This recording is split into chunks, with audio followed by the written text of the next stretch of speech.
Buenos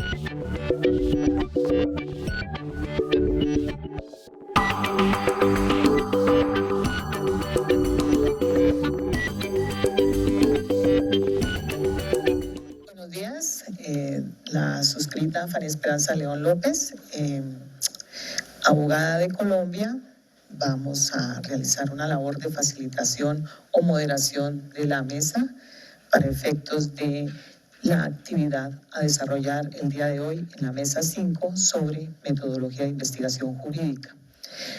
Dadas las circunstancias, los ponentes que se encuentran a ambos lados de mi persona van a hacer la sustentación de manera organizada. Hay unos tiempos ya determinados por parte de la organización del evento, de la cual esperamos dar cumplimiento.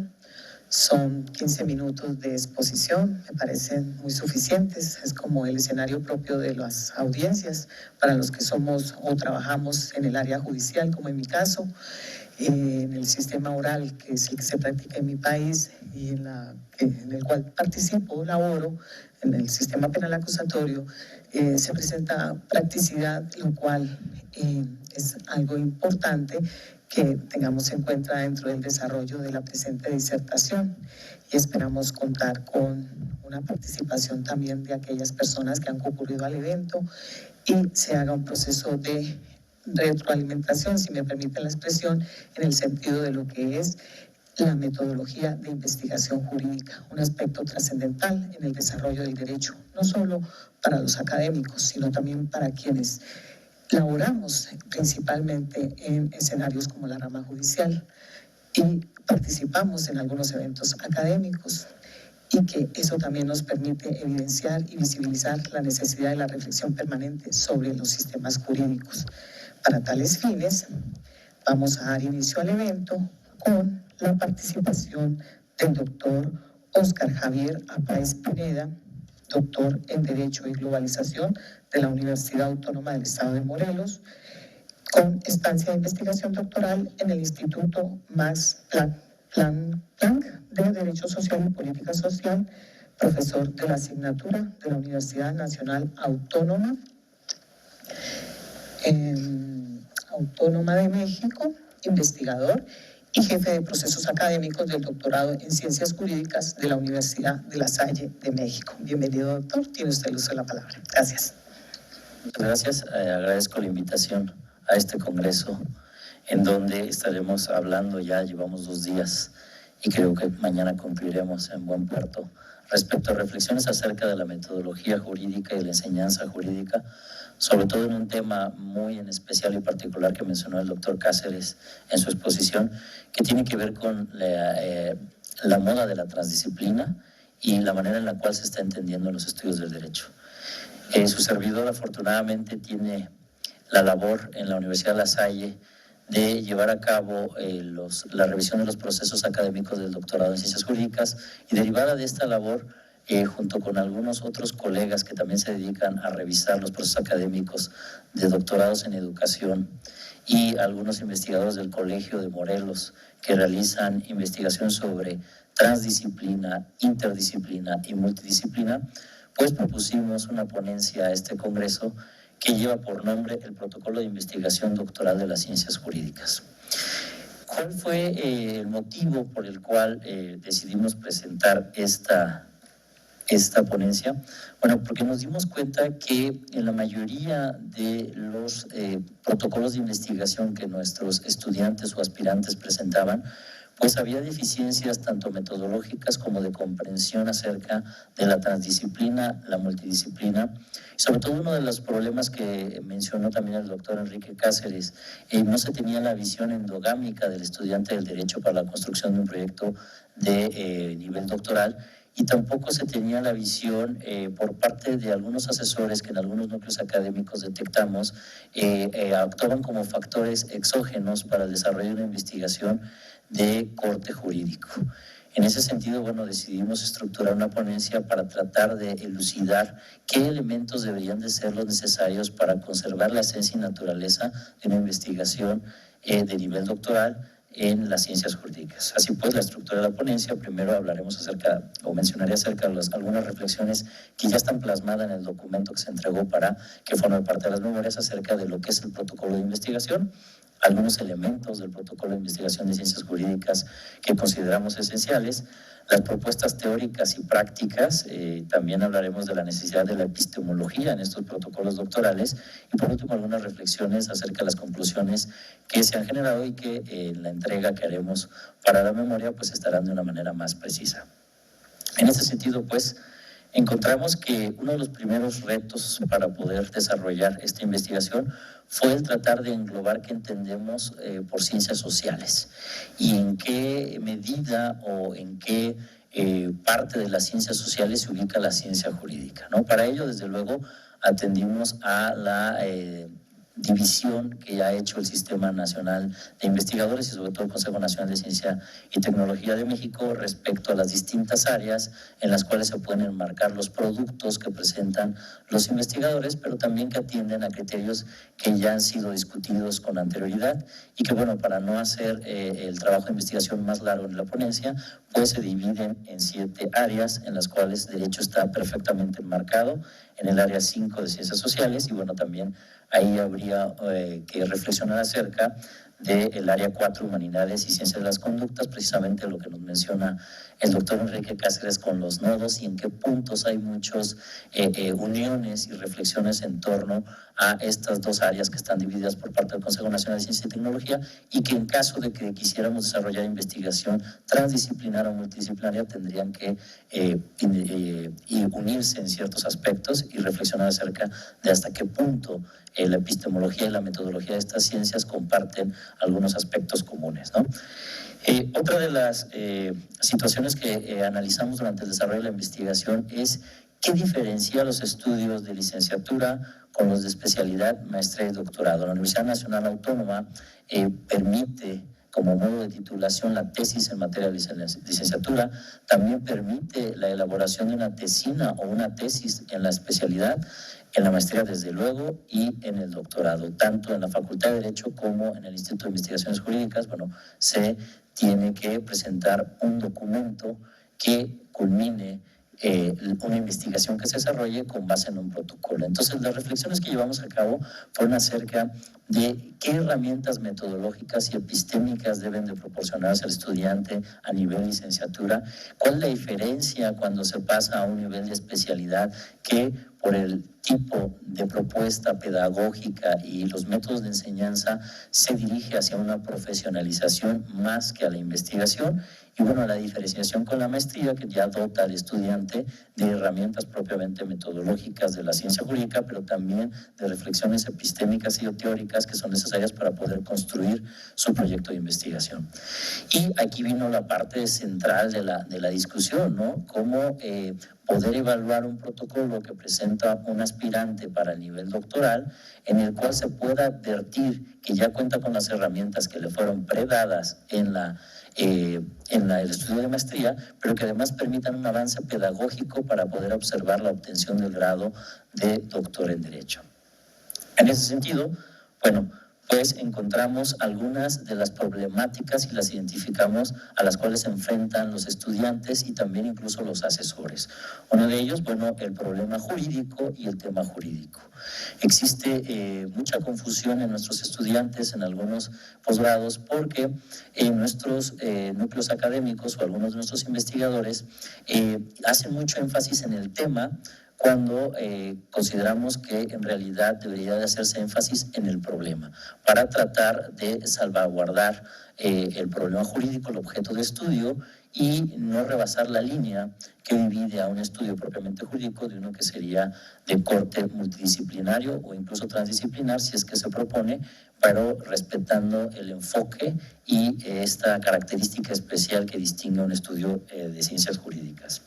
También encontramos algunas propuestas teóricas en donde tanto ciertos doctorados que piden el requisito del protocolo como algunos teóricos, pues tienen una confusión respecto a la validez y a la importancia de los antecedentes del problema de estudio y el estado del arte. Se confunde con bastante frecuencia este tema y consideramos que sí es necesario reflexionar sobre lo que implica un estado del arte para un protocolo de investigación doctoral en ciencias jurídicas y la importancia que como herramienta tanto al comité evaluador para poder ingresar a este doctorado, pero también para poder evaluar hasta qué punto el estudiante trae estas herramientas que decíamos de la maestría que le permiten poder presentar su postulación para poder obtener el grado el doctor a Derecho, ¿no? También vimos o repasamos mucho las disciplinas y ciencias que se van a interrelacionar, ¿no? Creemos que es necesario que en un protocolo de investigación que se presenta por parte de un aspirante se tenga muy claro si el estudio será interdisciplinar, si será multidisciplinario o si se busca la transdisciplina para efectos de que el comité de evaluación pues, pueda sugerir los seminarios que sean adecuados para el desarrollo, sobre todo el interés que es el más importante, creo yo, que el desarrollo de nuestro estudiante se note un salto cuantitativo y cualitativo respecto a estas herramientas que ya trae de la maestría y lo que se le pueda proporcionar en sus estudios doctorales. También encontramos algunos problemas en algunas propuestas de requisitos para los protocolos respecto a las delimitaciones espaciales, temporales y semánticas. Nuestros estudiantes escogen temas muy polémicos, escogen temas muy interesantes, pero al momento de aterrizarlos para una propuesta práctica, pues encontramos que sus problemas son demasiados amplios. Esto no quiere decir que los estudios doctorales no sean profundos o no sean amplios, pero sí encontramos que todavía falta precisar en muchos de sus protocolos iniciales o tener claridad de hasta qué punto se delimita en la materia espacial, temporal y sobre todo semánticamente, ¿no? Encontramos todavía muchas propuestas, muchos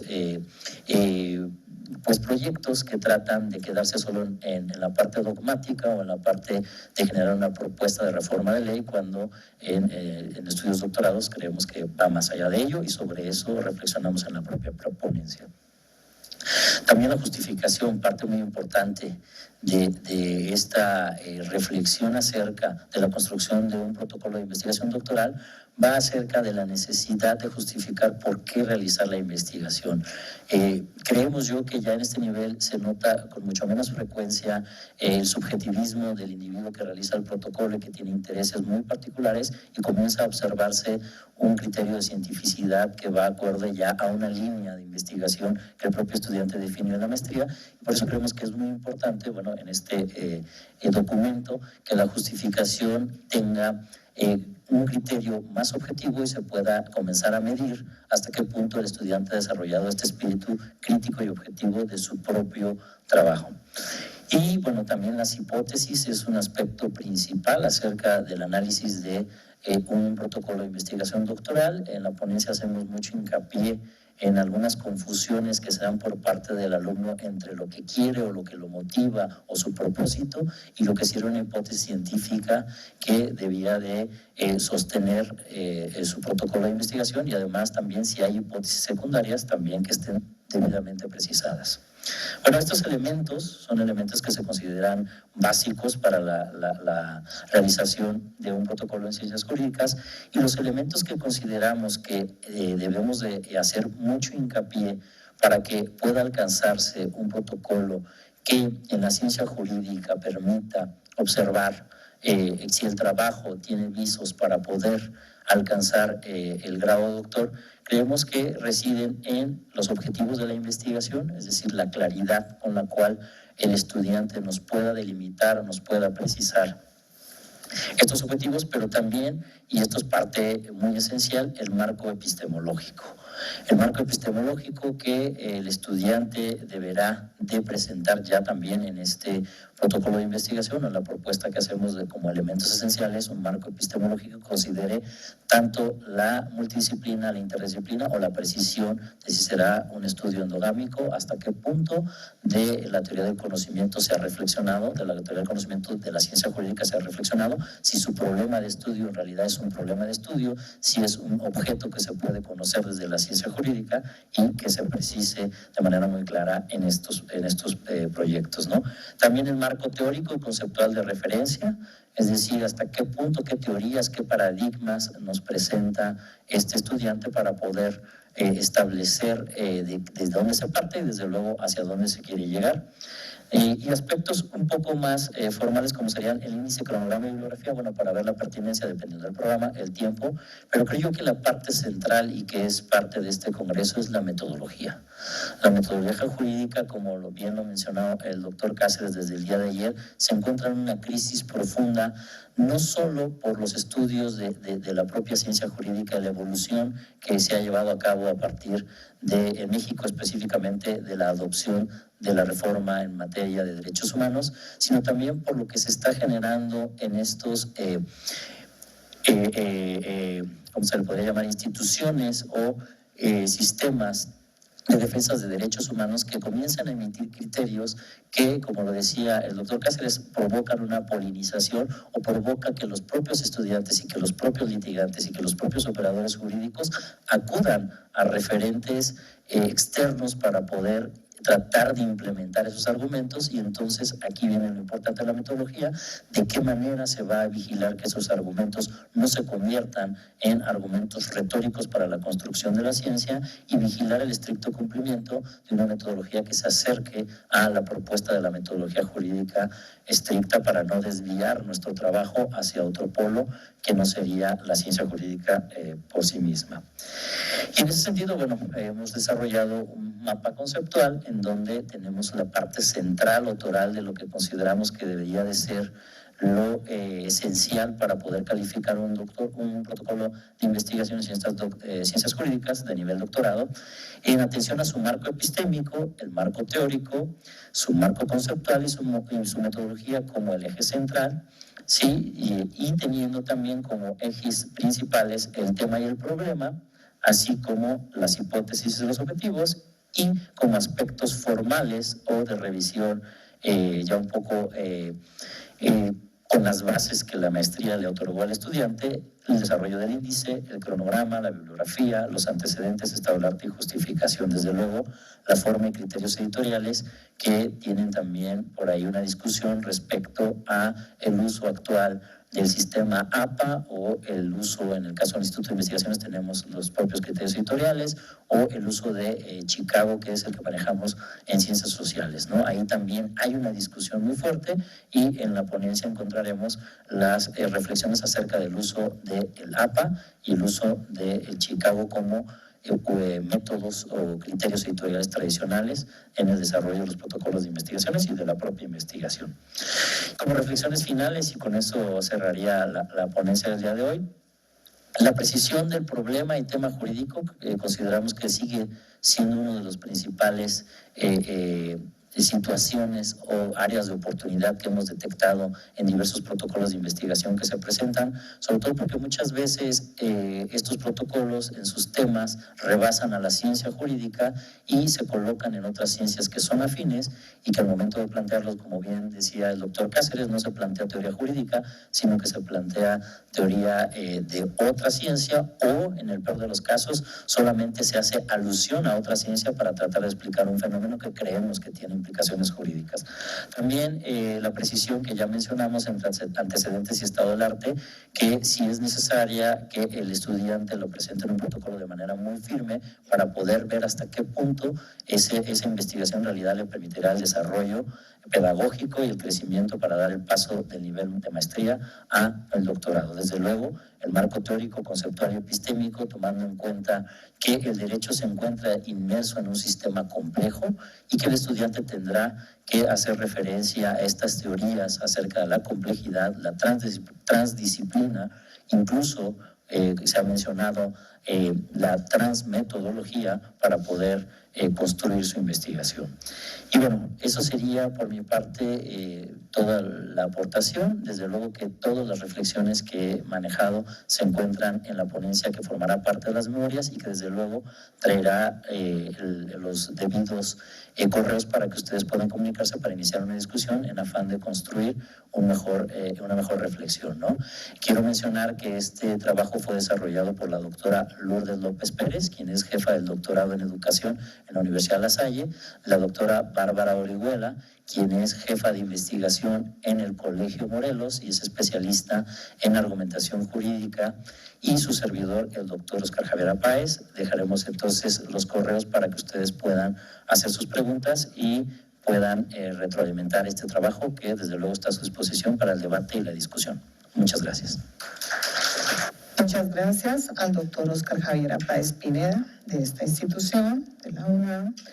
Y para tales fines, una vez ha concluido su disertación, o la disertación de su respectiva ponencia, como bien lo anotó el doctor, para que tengan contacto con él en los correos que suministrará a la organización del evento y sirva para modular la discusión y además nutrirla de importantes elementos para el tema de la investigación, no solo a nivel de pregrado, sino a nivel de posgrado y hasta lo que concierne al nivel doctoral de investigación, que es fundamental e importante también que se dimensiona dentro del quehacer investigativo y del quehacer propiamente dicho de la labor académica que se desarrolla hoy en día en el marco del derecho y precisamente a nivel de Latinoamérica. Dando continuidad dentro de la mesa 5 sobre metodología de investigación jurídica, vamos a otorgar el uso de la palabra seguidamente al doctor Carlos Fernando Gómez García, abogado de la Universidad Subcolombiana, Colombia, en la que se desempeña como docente de investigación. Íntegramente en el grupo de investigación Nuevas Visiones del Derecho, categoría A de Conciencias en Colombia, con publicaciones en revistas indexadas y también con resultados de investigación. La Universidad Surcolombiana se ubica en el departamento del Huila, en Colombia. Gracias, doctor. Y antes de otorgarle el uso de la palabra al doctor, seguidamente se prepara el alumno Jorge Arturo Ramírez Rojas. Bienvenido, doctor Carlos Fernando, tiene usted el uso de la palabra. Gracias. Muchísimas gracias, a todos muy buenos días. Este trabajo que quiero presentar acá, más allá de ser un trabajo, un ejercicio técnico sobre metodología, sobre el cómo explicar o sobre qué metodología utilizamos en investigación, es más que todo un ejercicio y una experiencia de aula de clase de los cerca de 8 años que llevo impartiendo materias de investigación dentro de la universidad en la cual trabajo. Agradecer también el espacio a la UNAM, a Jurídicas, por este evento, y yo creo que esperamos seguir asistiendo constantemente todos los años. Bueno, vamos a hacer esto un poco interactivo con los 15 minutos que tenemos, entonces yo creo que voy a hacer algunas preguntas que ustedes me podrán responder. Aquí estamos docentes de investigación, ¿cierto? Jurídica, o estudiantes de pregrado, de licenciatura, ¿tenemos también? Sí, listo. ¿Por qué? Cuando uno toca estas materias de investigación en un aula de clase, el estudiante automáticamente se refiere y se remite a sus ejercicios de filosofía, de epistemología, y claro, la materia se llama teoría general de la investigación o metodología de la investigación, y uno automáticamente asume que van a ser clases dogmáticas, clases teóricas, lecturas enredadas, que trasladarla y poder encaminar al estudiante hacia una necesidad de conocer esto es difícil, porque van a decir, bueno, ¿y esto a mí para qué me sirve en el derecho? Sí, ¿yo qué voy a hacer con esto? ¿Con esto litigo? ¿Con esto trabajo en un despacho judicial? ¿Qué puedo hacer con esto? Esas son las primeras preguntas. ¿Por qué? Porque nosotros también fuimos estudiantes, y ayer había un profesor que decía que él no vio investigación en sus materias del pregrado de la licenciatura, sino que se estrelló con la investigación en la maestría y en el doctorado, y hoy en día los cambios de los planes curriculares ya están teniendo estos componentes de investigación, porque nos estamos dando cuenta que la investigación se requiere. Viene otra pregunta. Nosotros como profesores creemos que de verdad un estudiante de pregrado o de licenciatura aprende a investigar con las materias. Es más que todo el ejercicio inicial de crearle unos cuestionamientos básicos al estudiante para poder acercarlo hacia lo que es la investigación. Entonces, la primera duda que tiene el estudiante es: ¿yo sé o no sé algo? Entonces viene uno con el ejercicio de teorías del conocimiento o de tipos del conocimiento. Entonces hay unos conocimientos básicos, conocimientos populares, conocimientos técnicos, y es poder encaminar los ejercicios de explicar teóricamente qué es ese conocimiento a poderlo trabajar a una manera práctica. Y dentro de todo este ejercicio he intentado aterrizar a lo más básico y didáctico posible. Todos más o menos sabemos qué es un papalote o una cometa, ¿cierto? Que es en los vientos, en Colombia es en los vientos de agosto, que se vuelan. Entonces, en partes dentro del ejercicio técnico y práctico de la enseñanza es decirles, bueno, hoy vamos a hacer el ejercicio y en la primera clase vamos a construir una cometa o un papalote. Y entonces es una clase dinámica que los estudiantes tienen que llevar palitos, papel, colpón, cinta, todo y hacer una cometa. Y ese es un primer estadio y una primera parte del ejercicio o una primera nota. Una segunda nota sería, bueno, vamos a hacer que esa cometa vuele. Porque todos podemos hacer una cometa muy bonita, un papalote muy bonito, a ver, que huele. Y un tercer punto es explicar teóricamente o científicamente qué leyes de la ciencia influyen en que una cometa o un papalote vuele: resistencia, aerodinámica, peso, materiales. Y al final poder hacer una retroalimentación, es decir, mire, tenemos conocimiento, sabemos qué es, pero científicamente no lo podemos explicar. Uno no, es que quedaron mal, no le puse cola, o no le puse vientos, o la cuerda me quedó muy cortica, o me quedó muy pesada. Si trasladamos ese ejercicio pequeño y sencillo de hacer una cometa, de elevar una cometa, a un ejercicio de explicación científica, ya vamos direccionando al estudiante a que se cuestione con razones, con método, con algún tipo de investigación. Ya podemos acercar al estudiante a determinadas situaciones. ¿Qué pasa? Que a veces nosotros reñimos con nuestros mismos compañeros de trabajo como profesores, y es que nos dicen, pero es que la investigación no sirve, es que lo importante es el derecho civil, es que lo importante es el derecho laboral. Y es que ustedes vean que el profesor de investigación es ese que habla, en cambio yo que soy profesor de derecho laboral, mire el carro que tengo, ¿cierto? Y uno es docente universitario, y sus compañeros de pregrado le dicen, ¿y usted no litiga? ¿No? ¿Y su tarjeta profesional? No, pues la cargo. Pues yo soy docente universitario y soy profesor y soy abogado. Entonces también es poder luchar contra esos roles que le dicen a uno que el abogado es el abogado litigante, que si usted se gradúa como abogado, para hacerse como abogado, entonces tiene que entrar a un despacho judicial, tiene que ser un operador jurídico, tiene que litigar, y es entrar a luchar contra esas situaciones. ¿Para qué? Para, en un tercer punto, intentar hacer la investigación amigable y que los estudiantes se interesen por hacer investigación. Ayer, mi compañero de trabajo y la profesora, que es de Colombia, lo sabe, en Colombia tenemos una dinámica que es de jóvenes, que es de semilleros de investigación. Y es poder crear grupos de estudiantes con problemas de estudiantes para que los mismos estudiantes los puedan resolver. A no todos les gusta la investigación, pero que de un semestre o de un curso de 30, 40 personas quede un grupo de 4 que les guste, que durante un año desarrollen esa investigación, es ir acercándolos. ¿Por qué? Los pasos que uno tiene para llegar a poder ser profesor de investigación podría ser, o para poder descubrir su convicción o su misión como docente dentro de una universidad, es primero pasemos como semillero de investigación, aprendamos a investigar como muchachos, como jóvenes, con errores. Después pasemos a ser jóvenes investigadores, que son profesionales recién graduados, financiados por conciencias en su mayor medida, para que puedan empezar ya a formarse, a dirigir un proyecto a menor escala, y después ya sean o puedan ser profesores de investigación.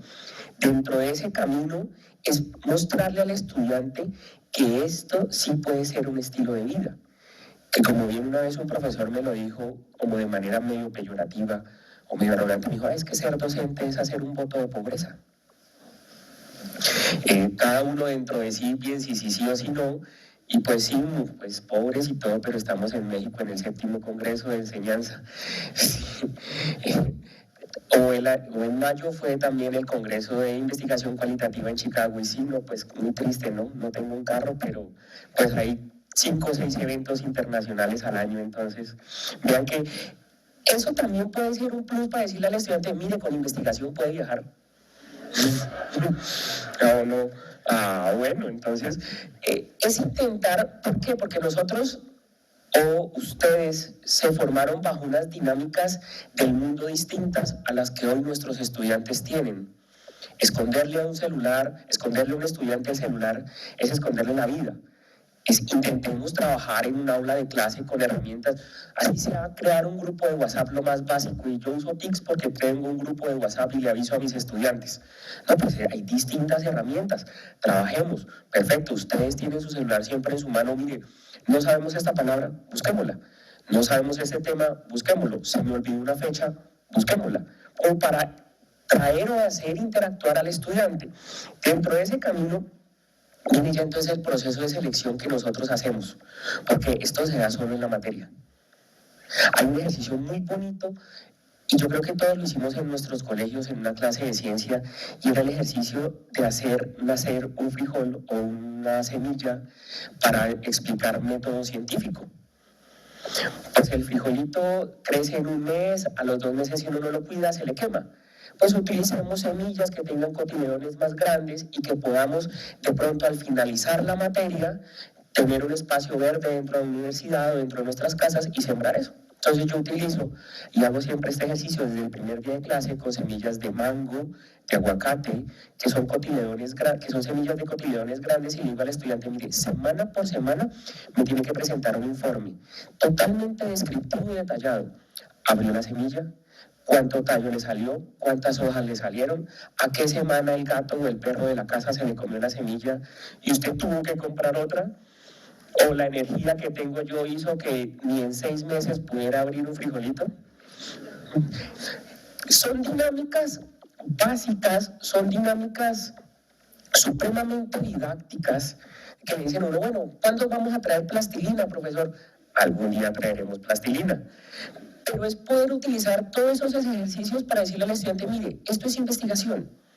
Claro, en un evento como estos no vamos a presentar, mire, yo tengo una cometa y va a hacer este ejercicio, ¿sí? Entonces voy a mostrar fotos de todos corriendo por la cancha para poder que nos vuele la cometa, sino es poder traducir esto tan sencillo que es recoger una información sobre cómo nace una semilla, cuánto tiempo demora esa semilla, es poderlo traducir a un aspecto de, bueno, vamos a revisar a despachos judiciales, vamos a revisar sentencias y vamos a crear, como el profesor ahorita nos comentaba, esas líneas de donde se trocan las sentencias, cuáles se citan dentro de sí.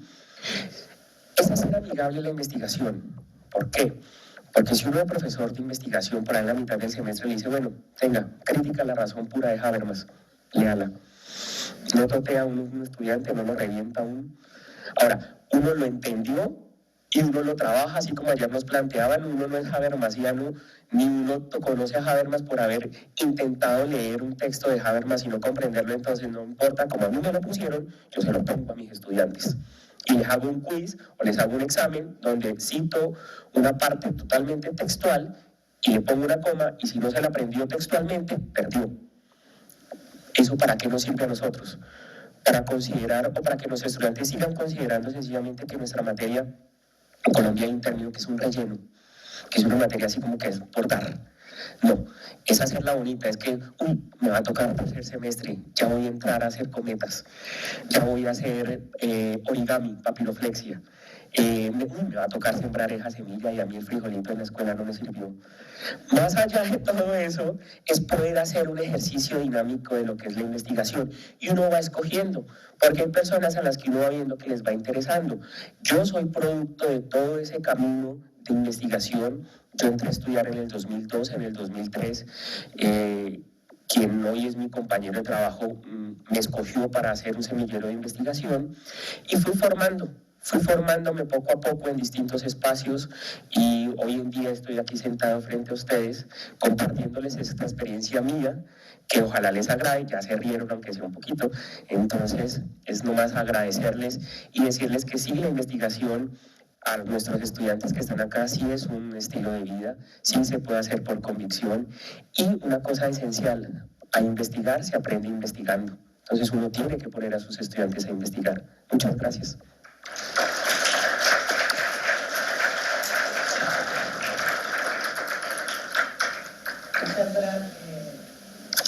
Gracias al doctor Carlos Fernando Gómez García, del departamento del Huila, en Colombia. por la disertación tan interesante acerca de los métodos y las formas de realizar investigación y la experiencia que ha vivido en el transcurso de estos años con sus estudiantes y la recrea y la comparte en este escenario académico. Muchas gracias, doctor. Como se informó al inicio, sigue el alumno Jorge Arturo Ramírez Rojas, alumno de la Universidad Humanista Hidalguense, y presentará el trabajo de investigación elaborado en su asignatura de Metodología Jurídica, impartida por su maestro David Gato Cisneros. Antes de otorgarle uso de la palabra al joven Ramírez Rojas, voy a rogar que esté listo el señor José Julio Nares Hernández, licenciado en Derecho, que será la persona que continúe la disertación. Desde ya cuenta con el uso de la palabra el señor Ramírez Rojas. Gracias. Buenos días. Bien lo menciona el doctor Gómez García. A los estudiantes sí tienen que inmiscuirlos en lo que es la investigación, fomentarla.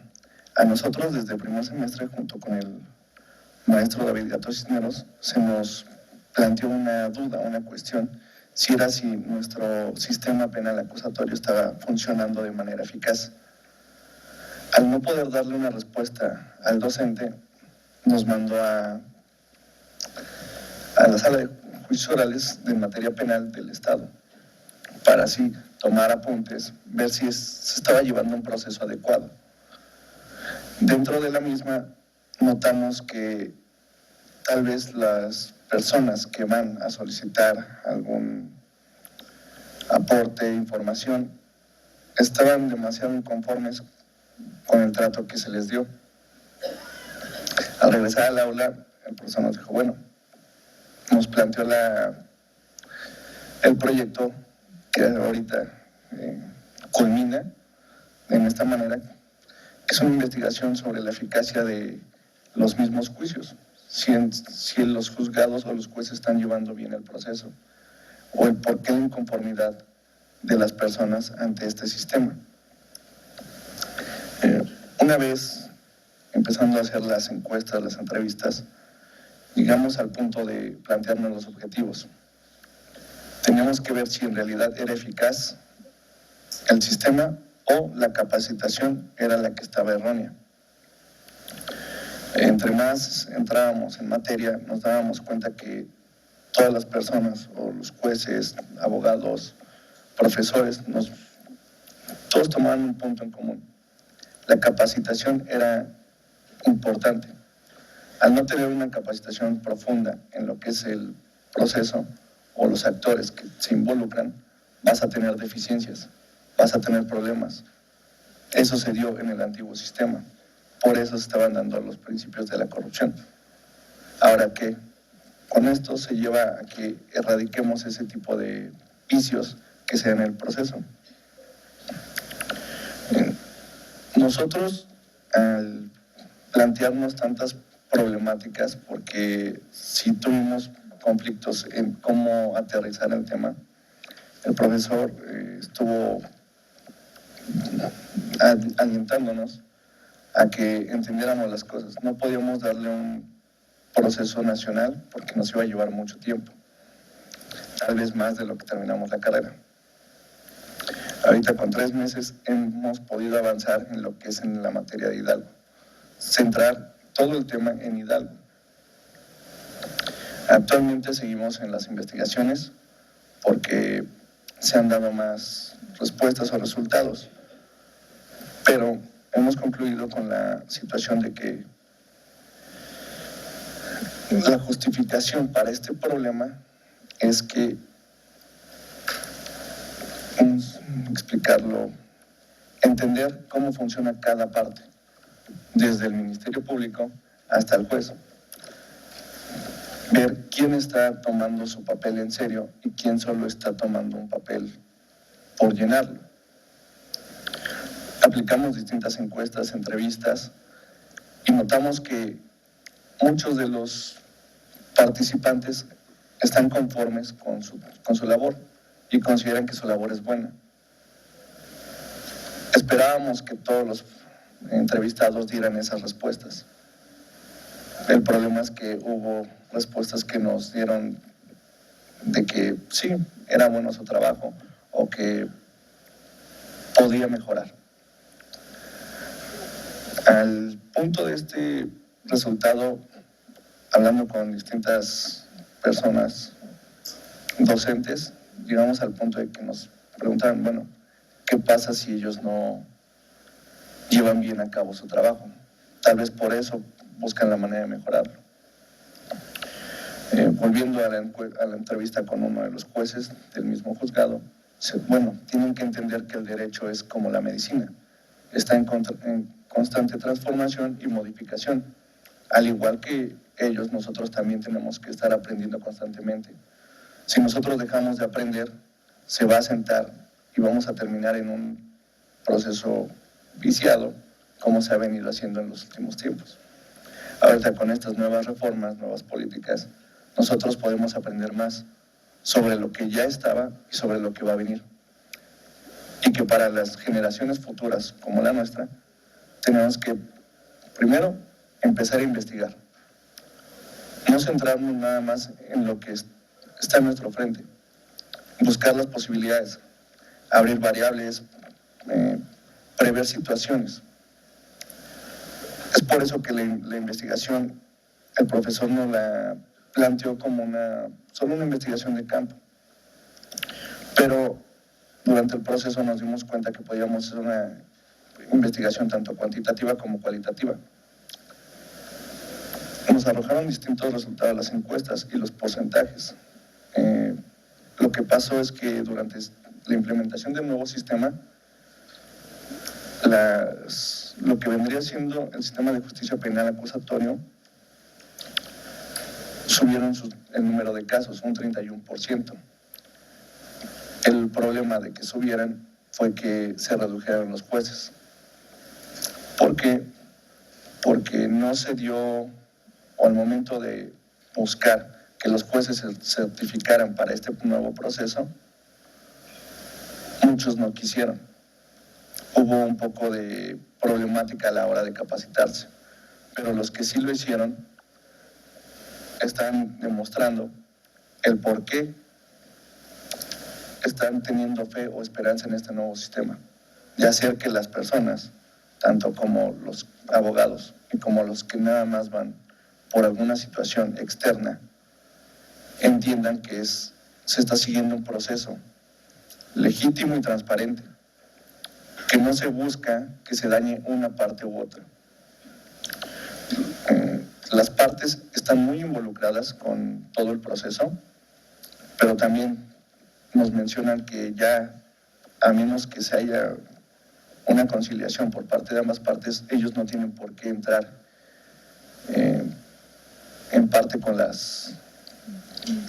víctima o con el acusado. Una vez llegando a lo que es las entrevistas con los abogados, nos dijeron que el problema de este nuevo sistema es que había escuelas que no estaban capacitando a los alumnos para este sistema. Entonces era lo que preocupaba, porque ¿cómo los preparas para salir a la vida laboral si no los estás instruyendo ante un nuevo sistema? Si no les enseñas que desde un primer semestre tienen que aprender a investigar, si no les enseñas cómo llevarse de manera ética, y tampoco les enseñas cómo se lleva un proceso, que solicitan que las escuelas desde el primer semestre los envíen, como a nosotros, a ver cómo se lleva un proceso, desde el inicio hasta su culminación, para que así sepan qué es lo que deben de seguir, cuáles son los pasos, qué cosas o qué atenuantes puede llevarse, cuáles son las maneras en las que un proceso se puede dar por concluido por un error, o quiénes pueden cometer esos errores. Todo eso nos dio a la conclusión de que la manera en la que nosotros podamos cambiar la situación que se está dando en nuestro estado por la falta de jueces es que tenemos que capacitarnos, tanto alumnos, profesores y como los actores del mismo proceso.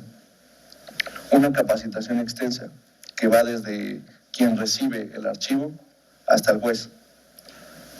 Que no se quede con ya pasé un curso, esto ya me certifica, no. Que es una capacitación constante, que al menos se dé 3 veces al año, para que así, en esa capacitación, se esté reafirmando lo que se aprende día con día. Con esto concluyo el tema de investigación que hicimos junto con el maestro David Gato Cisneros. Muchas gracias. Muchas gracias al alumno Jorge Arturo Ramírez Rojas acerca de la experiencia en investigación en lo concerniente a la implementación del sistema penal acusatorio en el estado de Hidalgo, destacando en su ponencia lo que ha sido la búsqueda de la transición de un modelo que se viene trabajando en esta área hacia un modelo que ellos han visibilizado de transparencia y legitimidad, aspectos trascendentales en los modelos de justicia en el marco de la oralidad. Muchas gracias por su aporte. Seguidamente, como se anunció antes de la disertación, el señor Ramírez sigue el doctor José Julio Nares Hernández, doctor en Derecho, maestro en Ciencias Jurídico-Penales y Filosofía de la Ciencia, licenciado en Derecho, Antropología y Filosofía, coordinador de la licenciatura en Derecho del Centro Universitario Valle del Chalco de la Universidad Autónoma del Estado de México, profesor investigador de tiempo completo de la Universidad Autónoma del Estado de México. Bienvenido, doctor.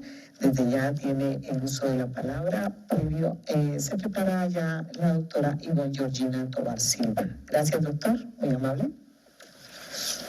Gracias, buenos días a todos ustedes. Espero que la práctica que tengamos en este momento sirva de alguna medida. Lleva como título Método para elaboración de proyectos de investigación jurídica.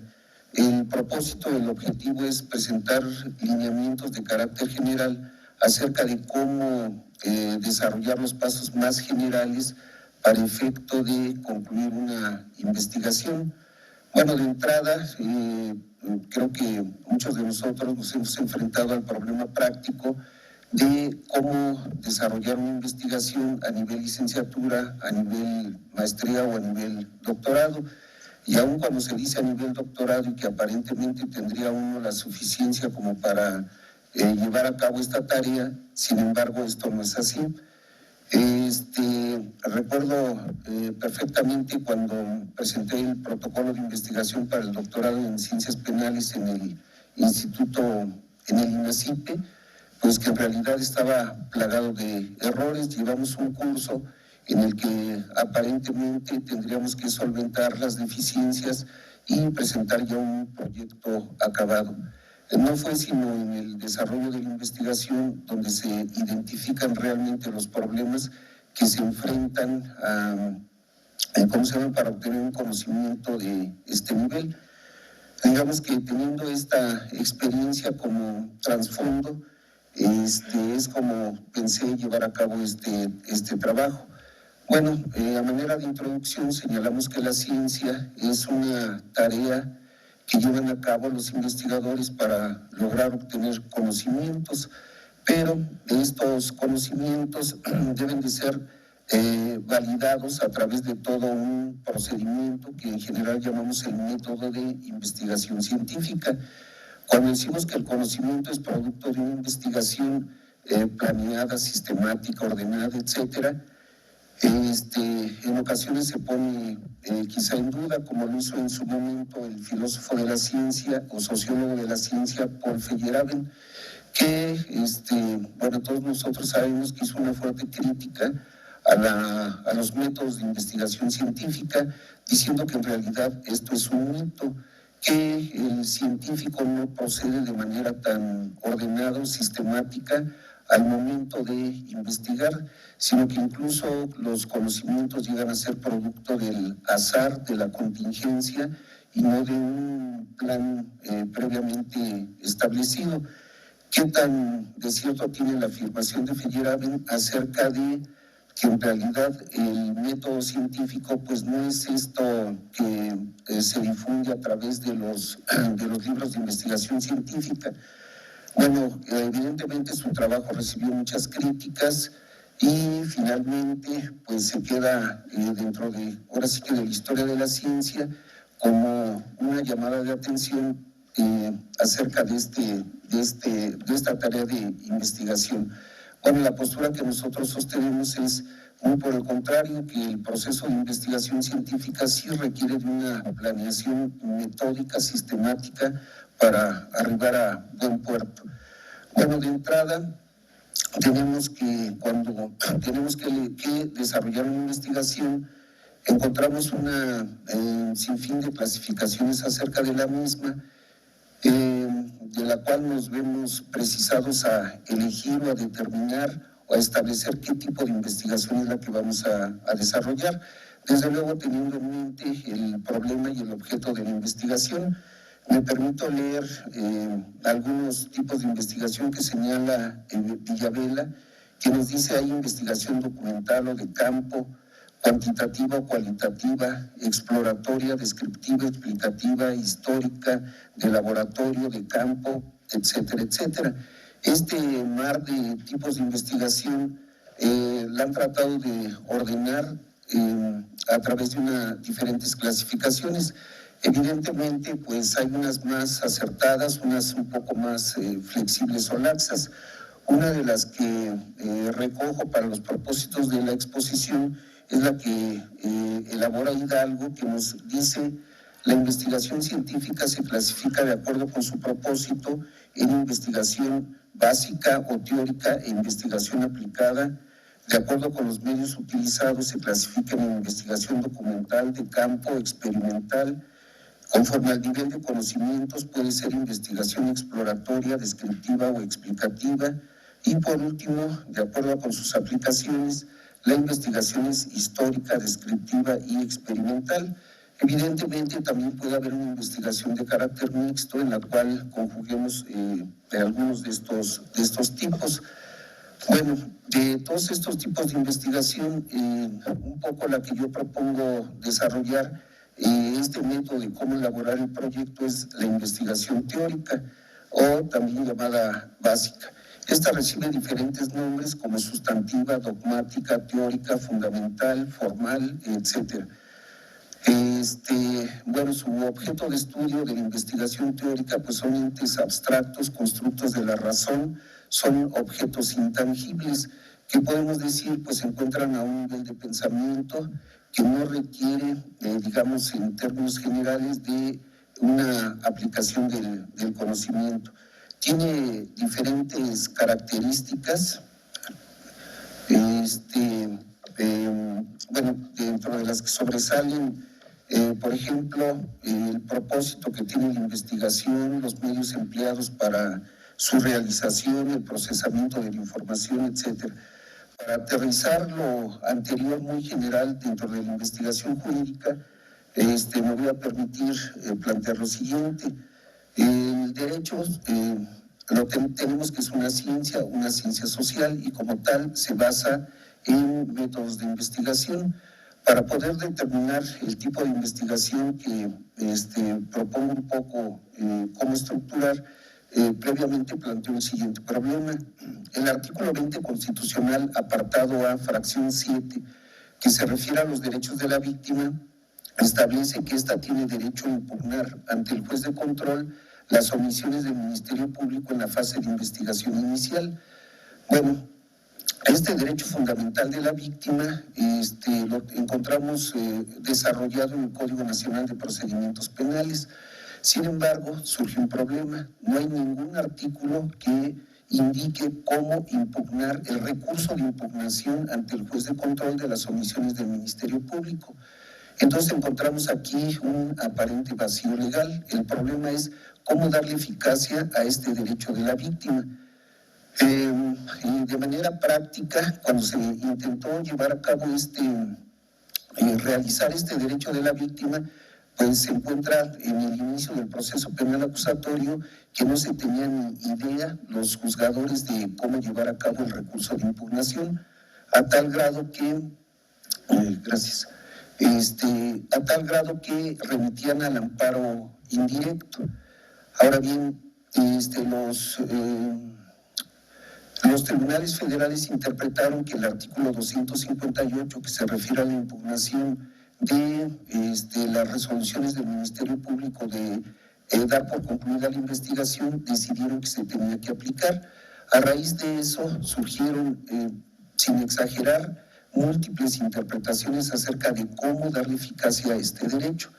Bueno, eso lo tomo como, digamos, como un problema a desarrollar en una investigación.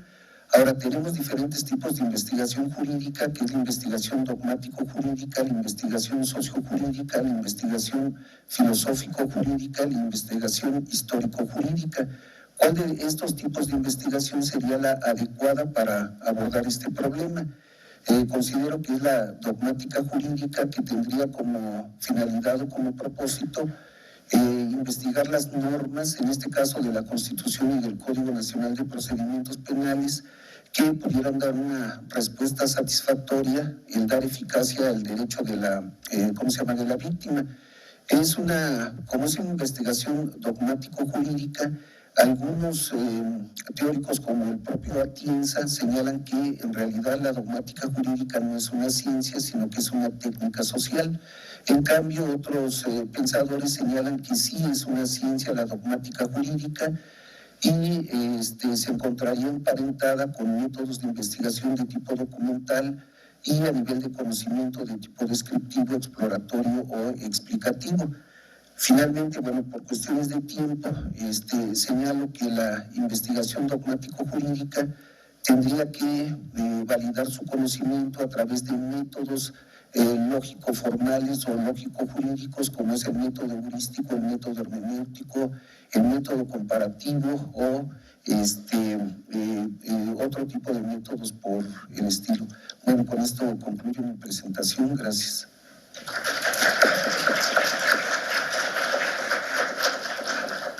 Muchas gracias al doctor José Julio Nares Hernández de la Universidad Autónoma del Estado de México acerca de su disertación sobre lo concerniente a lo que vincula en la investigación jurídica la aplicación de los métodos, finalizando con la disertación acerca de la dogmática jurídica, aspecto importantísimo y todavía que suscita debate acerca del conocimiento científico de si es técnica o estamos en el planteamiento de ciencia. Muy interesante y nos deja una excelente disertación.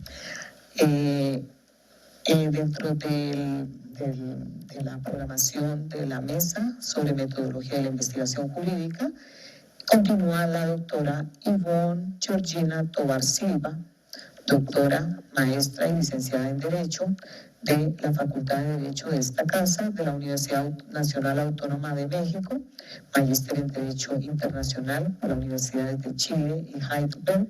Se ha desempeñado como abogada en la Secretaría de Energía y en Cantu Reus Abogados, y es coautora de la obra Teoría Jurídica Crítica Norteamericana. Bienvenida, doctora. Gracias. Muchas gracias. Primeramente agradecer al Instituto de Investigaciones Jurídicas por este espacio, también un agradecimiento al doctor Enrique Cáceres por justamente brindarnos este espacio de diálogo y reflexión en torno a la enseñanza del derecho y a la investigación jurídica, y también un reconocimiento a su equipo por el excelente trabajo realizado, y igualmente agradezco a ustedes por su tiempo y también a los ponentes por escucharnos, ¿no? Espero que al final podamos hacer un intercambio de ideas o de dudas en relación con los temas planteados. Bien, un tema de exposición brevemente es el cuento de la comunicación de los resultados de la investigación jurídica, una aproximación desde la temática de la historia del derecho mexicano. Es decir, lo que yo busco es ver de qué manera el cuento puede fomentar un interés en los estudiantes e incluso en la población por conocer el tema jurídico. ¿Cuál es el problema? En el poco tiempo que llevo de docencia me he topado con que no todos, pero algunos alumnos llegan con algunas deficiencias, no les gusta leer, les pregunto a inicio de clase qué libros han leído, algunos me dicen, en este momento no estoy leyendo ningún libro. Entonces, esa cuestión me preocupa un poco porque cómo voy a fomentar que realicen una investigación en los temas que ya planteaba el doctor Carlos Gómez, cómo voy a fomentar que se motiven por la investigación si ni siquiera tienen un gusto por la lectura. Entonces, justamente aquí busqué identificar alguna manera didáctica para que se adentren en la lectura y a su vez puedan generar sensibilización en torno a la importancia de la investigación jurídica. Entonces, bueno, el objetivo principal es explorar la posibilidad de emplear el cuento como una forma alternativa de comunicar los resultados de la investigación, particularmente en la materia de historia del derecho mexicano, una materia que a veces no es muy bien vista, algunas instituciones ni siquiera la imparten, y por ejemplo, en el año 2017 en el 2018 hice una búsqueda muy general de qué tesis en particular habían abordado la historia del derecho mexicano. Si no me equivoco, solo 2 en licenciatura, 4 en maestría, y en el 2017 encontré una de liberalismo en la Constitución de 1917. Entonces, realmente es muy poco el interés por hacer una investigación seria en historia del derecho mexicano. Sí la tienen como antecedentes en algunas tesis, pero creo que falta explorarlo, ¿no? Entonces, busqué cómo aterrizarlo en esta asignatura. Entonces, primeramente, en esta exposición, en los pocos minutos que tengo, voy a hablar de la corriente de Derecho y Literatura, después del cuento como expresión artística, la metodología de la investigación jurídica como un presupuesto para el desarrollo del cuento, las posibles aplicaciones en la historia del derecho mexicano y otras posibles investigaciones. Entonces, primeramente el tema, como ustedes recordarán, el tema del derecho y la literatura ya ha estado presente, ¿no? Ya ha estado presente, siempre encontramos la noción de justicia, el papel de los abogados, el papel de jueces, la desigualdad, procesos judiciales, el papel de los gobernantes y aspectos como prisioneros o pena de muerte. Entonces, aquí siempre recurrimos a la literatura universal. Les puse algunos ejemplos: El Quijote, el poema de Musil, Shakespeare, con El Mercader de Venecia, el tema de con la aplicación estricta del derecho, crimen y castigo, Fuente Ovejuna, El último día de un condenado a muerte de Víctor Hugo, El proceso de Kafka y El juez y su verdugo. Todas estas, por poner algunos ejemplos, en general nos narran la visión desde un autor. Desde un autor que, salvo Kafka, no necesariamente los otros son juristas. Entonces, nos sensibilizan en torno a qué problemas hay del derecho. A veces los jueces y los abogados no estamos muy bien retratados en esa descripción, nos arrojan muchos problemas. Entonces, ¿qué pasa? Como juristas lo podemos recibir para decir, ok, tengo que mejorar. ¿Qué tan diferente es la visión del abogado del siglo XXI a la visión del abogado del siglo XIX, por ejemplo? Vemos que seguimos con los mismos problemas. Entonces, esta visión ya está explorada. Y en la literatura iberoamericana también encontramos otros ejemplos. Con Manuel Palma, Los bandidos del Río Frío, Ricardo Palma, Tradiciones peruanas. Hay unas breves referencias a la problemática de la justicia. Rubén Darío con Un pleito, Miguel Ángel Asturias, El señor presidente, donde justamente menciona, ¿no?, cómo el presidente se reúne de ciertos funcionarios que no precisamente son los mejores, ¿no? Un problema que, bueno, lo podemos constatar en muchos lugares. Arturo Pietri, la isla de Robinson, se plantea si es necesario o no contar con gobernantes. Entonces, otro tema también delicado. María Crespo de Brito, El banquete de despedida, ella es una autora peruana. Entonces, también en la literatura iberoamericana contemporánea también se ha dado esta aproximación. Pero, igual, les repetía, eso es desde el punto de vista de un escritor. ¿Qué tenemos ahora? ¿Qué tenemos de parte del derecho hacia la literatura? En general, en el siglo XX, en Estados Unidos se dio un desarrollo de una corriente que se llama Derecho y Literatura. Básicamente inició esta corriente porque se buscaban identificar aspectos cómo podía la literatura ayudarnos en la interpretación de textos. Entonces se plantea, eso no igual la interpretación de una sentencia a la de un texto literario. Hay corrientes encontradas, Dworkin dice que tal vez sí, entonces hay otros que dicen que no necesariamente. Entonces es difícil, ¿no? Entonces lo que se busca aquí es, a partir de ya juristas, cómo podemos emplear la literatura para interpretación de textos. Y entonces, bueno, básicamente tuvo un auge en Estados Unidos, Y básicamente lo que podemos desprender de esta corriente son 4 puntos. Primero, la interpretación jurídica, cómo incide la interpretación literaria en la interpretación jurídica. Después, en la narrativa, cómo nos puede apoyar la literatura para la narración de hechos, para la persuasión, ¿no? ¿Qué herramientas nos pueden servir? Después, ya de una manera de análisis, cómo esas obras nos pueden brindar una educación moral que pueda ayudar al juzgado, ¿no? Sensibilizarse en torno a lo que piensa el pueblo. Y después ver cómo en la cultura popular están reflejados los juristas y los jueces. Y junto con eso, lo que también se buscó es a ver de qué manera los juristas podemos utilizar la literatura, las artes, para comunicar un punto de vista, ¿no? Y de tal manera ya no nos basamos solamente en artículos, tesis, libros, que tal vez conforme a lo que se desprende de la corriente, en análisis, solo lo vemos los juristas. Pero ¿qué pasa con el público en general? Necesitamos entonces acercarnos. Entonces aquí, en esta parte es cómo podemos ver el cuento como expresión artística para sensibilizar toda la relevancia del derecho y la problemática inserta en el ámbito jurídico. Entonces, una breve definición de Alfred Sargatal, que el cuento es la narración corta en prosa de un asunto o argumento ficticio y altamente significativo. Se caracteriza por el hecho de tener una trama sencilla, pocos personajes y detalles y una acción reducida a un episodio o un aspecto. Es decir, está más concreta en relación con otros géneros, por ejemplo, la novela, que tiene más personajes y más complejidad en la trama. Entonces aquí, las notas características es la brevedad, la primacía de la narrativa, el tema único y pocos personajes. ¿Por qué recurro al cuento? Precisamente por el desinterés que hay de algunos estudiantes de que no quieren leer. Bueno, si te lo pongo de una manera corta, lo más corta posible, con pocos personajes y con un tema único, tal vez te pueda interesar seguir profundizando en ese tema. Entonces, por eso he elegido el cuento. Entonces, ¿qué es lo que tendríamos que considerar? Primero, el tema propósito del escrito, qué personajes vamos a usar, tiempo y lugar, la finalidad del motivo.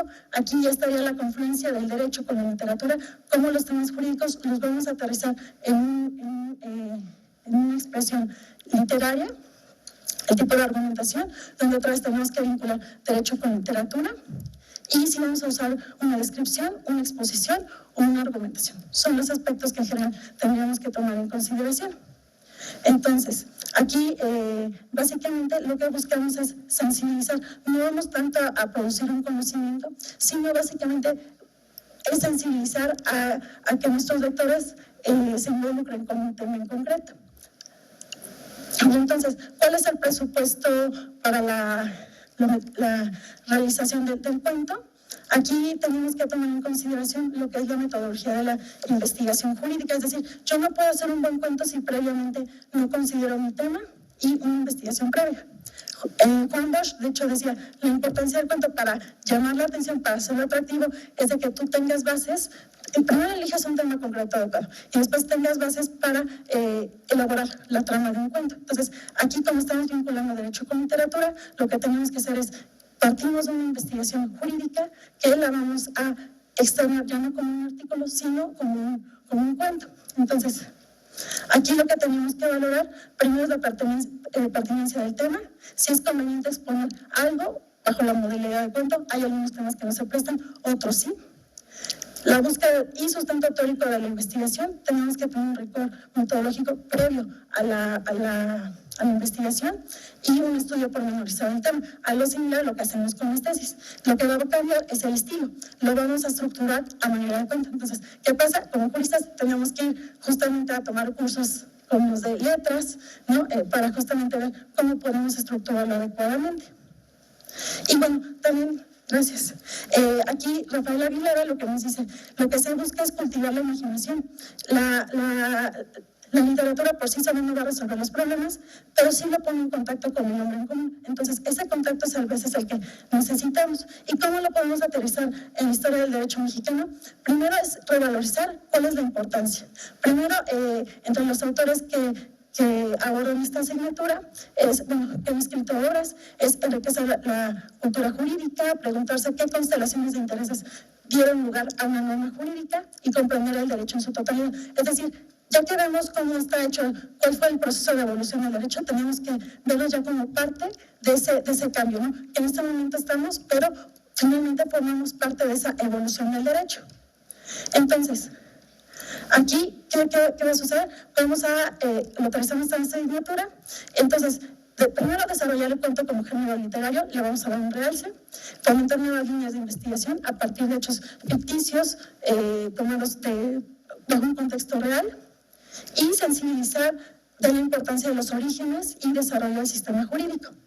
Algunos posibles temas sobre los cuales me basé pueden ser dos, ¿no? ¿Cómo podemos contextualizar un diálogo entre las posturas antagónicas presentes en la historia del derecho mexicano? Por ejemplo, ¿cuáles eran las ideas de los pueblos indígenas, conquistadores, misioneros, criollos, mestizos? Después, ¿cuáles eran las ideas independientes y los que justamente todavía querían pertenecer a la corona española, el choque de pensamiento de liberales y conservadores, o incluso, si nos vamos al siglo XX, cuáles eran los alcances de la regulación de la actividad económica? Igual, también podemos partir de un contexto histórico que nos sensibiliza en torno a temas como la impartición de justicia en la Nueva España, siglo XIX, o incluso los procesos civiles y eclesiásticos que se le siguió a Miguel Hidalgo, o el procedimiento que se le siguió a Maximiliano. Entonces, en general, creo que la historia del derecho mexicano tiene muchas aristas para analizar. Por ejemplo, el tema de las virreinas, las esposas de los virreyes, que tienen justamente el Instituto de Investigaciones Históricas, tiene un interesante artículo del papel de las virreinas. También cómo lo podemos contextualizar en un cuento, ¿no? Ver su influencia política, artística, cultural, ¿no? Entonces, son aspectos que podemos aterrizar. Y finalmente, las futuras investigaciones, bueno, yo lo ejemplifiqué con un cuento, pero ver de qué manera otras expresiones literarias nos pueden ayudar en la difusión de resultados de investigaciones y considerar la corriente de Derecho y Literatura para justamente motivar la reflexión del fenómeno jurídico. Bueno, muchísimas gracias por su atención y quedo a sus órdenes para cualquier cosa. Muchas gracias. Muchas gracias, la doctora Ivonne. Acerca de la disertación que nos trajo la doctora Sotobar Silva en relación con la historia del derecho mexicano, el papel de la literatura, que es un aspecto importantísimo. Los que hemos elegido estudiar derechos porque nos gusta leer, eso es definitivo para el desarrollo mismo de la ciencia jurídica, cuando ya trajinamos el tema de querer entender el proceso de investigación y las metodologías pertinentes a determinados temas que nos cautivan. Y la literatura es de los mejores elementos que contamos, y es importante también cómo vislumbra la doctora a nivel metodológico el tema de la literatura y la metodología de investigación jurídica y el papel que se ha desempeñado la historia del derecho en los Estados Unidos mexicanos. Muchas gracias, doctora.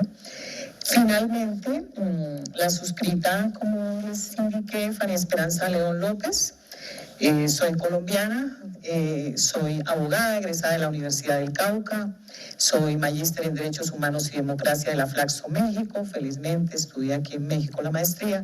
Tengo doctorado en Derecho de la Universidad de Baja California, y de la misma universidad hice postdoctorado en Ciencias. Tengo un proceso de investigación y de trabajo que se desarrolla sobre el tema de interculturalidad jurídica con perspectiva o en perspectiva de género. Todavía estoy en la definición aún de si es con o en perspectiva de género, en relación con situaciones de orden social que migran al análisis desde lo jurídico. Laboralmente laboro en la rama judicial, en el área penal, en un juzgado penal, con funciones de conocimiento dentro del sistema penal acusatorio desde hace ya 10 años. Soy docente de la Universidad Autónoma del Cauca, una universidad que opera y funciona en la ciudad de Popayán, también donde laboro en la rama judicial. Soy formadora nacional de la Escuela Judicial Rodrigo Lara Bonilla, que principalmente forma magistrados y jueces en mi país.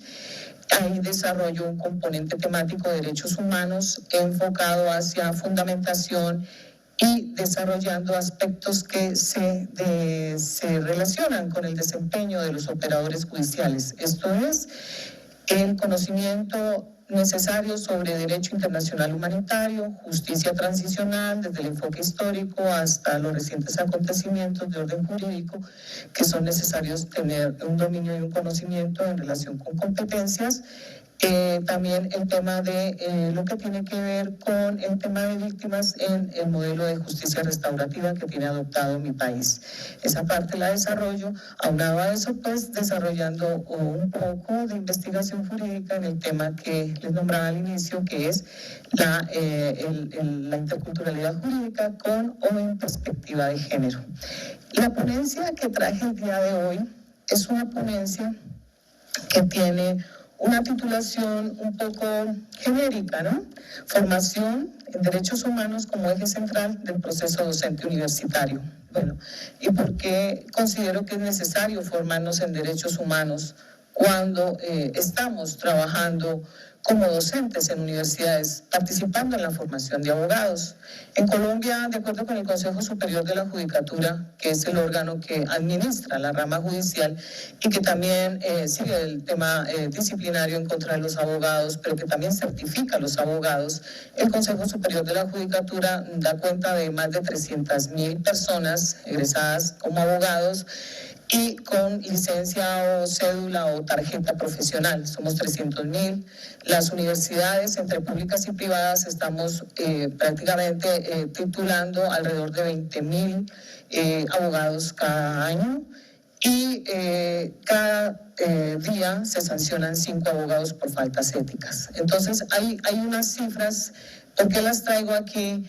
Porque cuando hablamos de derechos humanos tiene que pasar de ser una mera enunciación teórica a convertirse en la efectividad para el desarrollo de la operación judicial. Para aquellos que optan por el litigio, la operación judicial, o ser abogados, ser fiscales, pertenecer a la Procuraduría a nivel de lo que tiene que ver con el cuidado de los intereses de la sociedad en lo que respecta al interviniente como Ministerio Público o Procuraduría, las víctimas, todos requieren una administración de justicia, como bien lo decía aquí el compañero, en el tema de transparencia, en el tema de visibilización de la justicia, sí, que sean alcance para todos. Considero dentro del desarrollo de la cátedra que imparto en la universidad que les mencioné en argumentación jurídica, trabajar 100% con el tema de derechos humanos para evidenciar la eficacia y la generación de iniciativas, no solo para el proceso de formación, si va a ser litigante, si va a ser asesor, si va a ser funcionario, cuál va a ser la decisión final del estudiante, es que entienda que existe una necesidad del orden jurídico colombiano y es la implementación de los derechos humanos. Y deje de ser, si bien es una teoría, si bien está en escritos, en códigos, en textos, en convenios, en tratados, tienen que convertirse en una eficacia. Colombia ha suscrito diversidad de instrumentos internacionales en el derecho internacional público en materia de derechos humanos. Diversidad. Del año 2002 hacia acá, en menos medida. Sin embargo, pues, por pertenecer al sistema interamericano, que es el sistema regional, así como el sistema de Naciones Unidas, pues está obligado, así ya no lo suscriba, ¿no? Y esa parte tiene que ver con la eficacia del derecho.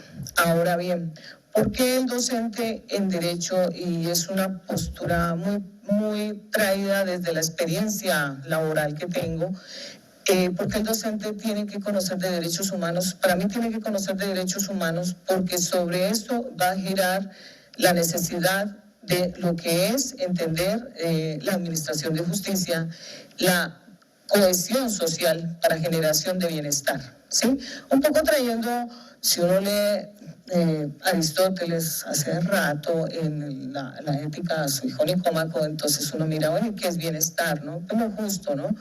Y va a leer el libro de Justicia para Erizos del señor Ronald Dworkin y identifica ahí también otra vez el criterio del bienestar, el bien, ¿no? Los abogados tenemos la enorme tarea de ser éticos y de generar, no conflictos, sino generar convivencia y posibilitar la cohesión social para generar condiciones, en principio, que fortalezcan y hagan efectivos los derechos fundamentales. Ese es un aspecto importante. Dentro del desarrollo que hago en la cátedra, no estoy vinculada a un proyecto de investigación como tal en la universidad.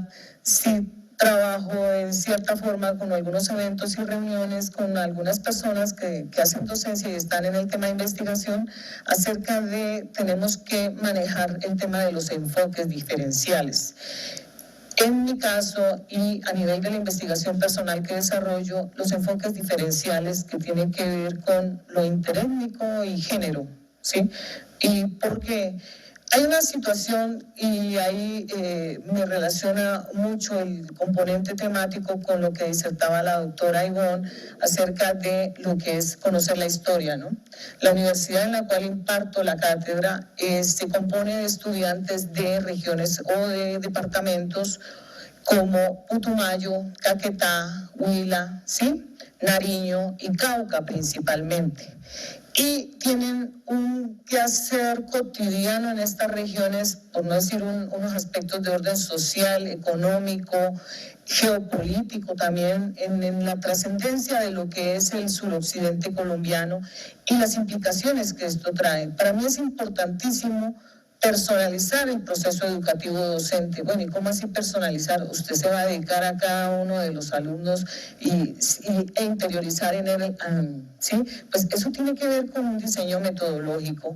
La manera que se personaliza ese proceso educativo es entender que el estudiante que está frente a mí no es el estudiante propiamente dicho del centro histórico de la ciudad de Popayán, una ciudad con más de 500 años de historia, y que tiene unos componentes sociales, políticos, sí, de orden económico, que pueden ser diversos, total o en algo semejantes a otras regiones. Entonces, el carácter de personalización es entender que hay unas realidades socioeconómicas, sociofamiliares incluso, que vertebran en cada uno de los estudiantes la necesidad de aprender un derecho acorde con las necesidades de su región y que la transversalidad en el método, si me permiten la expresión, o la transversalidad temática tiene que ser derechos humanos.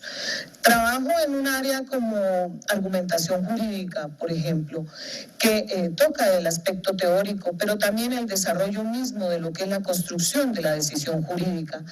Pues estoy muy cercana al tema de la decisión jurídica y defiendo muchos aspectos, pero también critico otros. Yo no soy ajena a las falencias que pueda tener un sistema, pero sí es importante avanzar en lo que tiene que ver con la justiciabilidad de derechos. ¿Y qué sería la justiciabilidad de derechos? Cuando trabajamos con mis alumnos es evidenciar en una sentencia del Tribunal Europeo de Derechos Humanos cómo se tramitó, por ejemplo, un caso, analizar un caso de la de la Corte Interamericana de Derechos Humanos, cómo se trabajó, cómo se hizo el caso, el perito, qué función cumplió, ¿sí?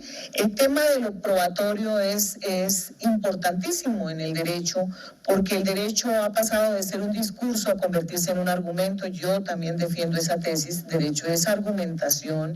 El tema de la interpretación normativa también tiene unos elementos, y como bien lo decía el doctor al inicio, el doctor Cáceres, sí, ¿no? El doctor Cáceres, perdón, me olvidan los apellidos, lo que él decía acerca de las conexiones, sí. En la emisión de una sentencia, si hay conexión. El tema de la matemática, pues también yo tengo que trabajarlo en argumentación jurídica desde la postulación de lo que es el argumento deductivo. Para mí es clave para desatar sentencias entender qué es el argumento deductivo. Si no tengo claridad en ese aspecto del argumento deductivo, entonces, ¿qué grado, qué noción, qué visión de validez tiene el operador judicial? ¿Qué es el operador judicial? El señor juez, si es en materia penal, el señor fiscal, si es en materia civil, el señor juez y las partes. Todos postulan su orden o su norte de verdad y se tiene que concretar en el ámbito de lo probatorio, pero también entendiendo la dinámica y propia de la historia del derecho en Colombia. Nosotros, a partir de una reforma constitucional del año 2002, del artículo 250, emerge el sistema penal acusatorio que ha tenido falencias, deficiencias, pero que necesita también reflexionar acerca de la aproximación a un proceso de justicia que llene una expectativa en el usuario, ¿sí? Y esa parte está también en reflexión permanente y en construcción. Entonces, cuando decimos que es necesaria la formación de derechos humanos en el proceso docente universitario, realmente estamos diciendo que tiene que haber una comprensión jurídica en todas las áreas del derecho y que las personas cuando se dedican ya definitivamente a un área del derecho no deben perder de vista, por ejemplo, la existencia de dos conceptos básicos y esenciales que venimos trabajando y ya es una obligatoriedad para los operadores judiciales, no solo en materia penal, sino administrativa, laboral, en todo el orden o todo lo que ustedes consideren como competencia o conocimiento en el derecho, y es el concepto de bloque de constitucionalidad y control de convencionalidad, por ejemplo. Muchas decisiones tienen que tener en consideración estos aspectos metodológicos para incluir en sus decisiones la eficiencia del derecho desde la perspectiva de los derechos humanos en los instrumentos internacionales de derechos humanos, como en el quehacer propio de la jurisprudencia constitucional en lo que relaciona con el fenómeno de la administración de justicia. Yo me estoy tomando misma los tiempos, pero también eso es más duro, es mejor cuando le aplica a otros, no mentiras.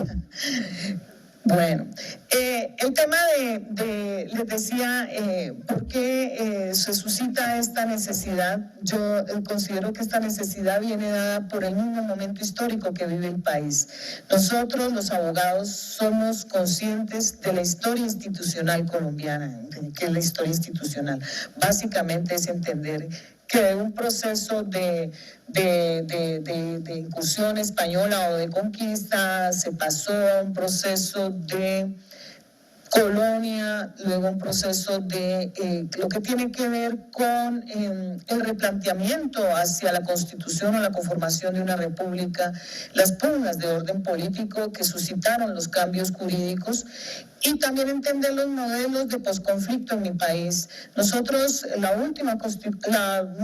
constitución que antecede a la constitución del año 91, la Constitución Nacional de 1886, es diversa y diferentísima en su creación, conforme el proceso que se llevó a cabo en la constituyente que dio origen a la Constitución Política de 1991, que si ustedes revisan el artículo 1 y 2 nos da cuenta de cómo debe funcionar el Estado colombiano y sobre todo un parámetro fundamental y esencial que tenemos que tener en cuenta los abogados, la dignidad humana, ¿sí? El acceso a la justicia también lo tiene planteada la misma Constitución.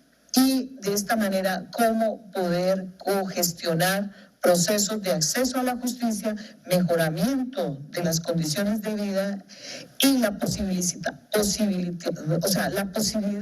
de que los derechos sean justiciables, es decir, que sean eficaces, no meros enunciados para rellenar una sentencia, porque ahí no habría ninguna base argumental. La base argumental se construye desde el mismo proceso del análisis, la reflexión, el estudio y la fundamentación para desatar una decisión o para argumentar una tesis o para contraargumentar una tesis dentro del desarrollo de los enfoques de oralidad que vive nuestro país. Entonces, esa es la dinámica que traía para ilustrarles. Muy agradecida de la universidad, la invitación y que mis hijos me acompañen, fundamental. Mi hija estudia ingeniería física, mi hijo todavía en bachillerato y les gustan estos eventos y a los hijos hay que llevarlos a eventos académicos porque finalmente ya lo van a entender un poco mejor a uno, ¿no? O a una, ¿no? Entonces es importante, agradecida enormemente por la organización del evento y esta es la idea que traigo hoy de ponencia para que ojalá si tienen inquietudes pues hagan sus planteamientos y con el mayor gusto estamos en esa disertación y en esa conversación. Les agradezco muchísimo la participación. Muy amables. Gracias. Dentro de la moderación, es interesante el tema de las preguntas, obviamente, porque eso retroalimenta la discusión. Si son tan amables, entonces con los compañeros de la logística que nos están facilitando, entonces hacen sus planteamientos y dirigen no sé si a la persona en específico o a las personas que estamos hoy en mesa. Gracias. Buenas tardes, buenos días. Felicidades a todos los ponentes. Yo, más que nada, no es una pregunta, sino una felicitación a la doctora Georgina Tobar. Ese planteamiento de poner al cuento como una forma de acercamiento para los alumnos es magnífica, y yo creo que no nada más a nivel licenciatura, posgrado, es bueno, sino a todos los niveles, primaria, secundaria, y más que, como usted se ha dado cuenta, ya casi nadie lee. Muchas felicidades también al maestro del Estado de México. Muy buen planteamiento. Muchas gracias a todos. Muchas gracias. Buenos días, al doctor Fernando Gómez, que quisiera hacerle dos preguntas lo más precisamente posible. Si el derecho es una ciencia social, hago esta pregunta porque en la investigación la determinación del objeto de investigación es fundamental, ¿no? Que Kant decía si el método tiene que adecuarse al objeto de investigación, y el objeto de investigación nuestro son los problemas jurídicos, lo cual en mi país no es tan cierto, ¿no? No es tan cierto porque los profesores en general de investigación más bien obligan a los estudiantes a hacer al revés, que su objeto de investigación, su tema, se adecue a estos métodos generales, genéricos, que ellos intentan aplicar a todas las disciplinas, como si todas las disciplinas fueran exactamente igual. Mi pregunta entonces es, si la ciencia social, si el derecho es una ciencia social, el derecho considerado integralmente, me refiero, ¿no?, a la actividad que desarrollan los jueces, los fiscales, los abogados, los diplomáticos, los procuradores, entonces el derecho, si es ciencia social, es ciencia. Quisiera preguntarle si usted tiene una noción, una definición o concepto de ciencia, o cree que no es necesario, creemos en general no es necesario dar una noción de ciencia para afirmar que el derecho es científico, que es una actividad científica y que hay que aplicar, como se ha dicho, el método de investigación científica al derecho. Esa sería la pregunta.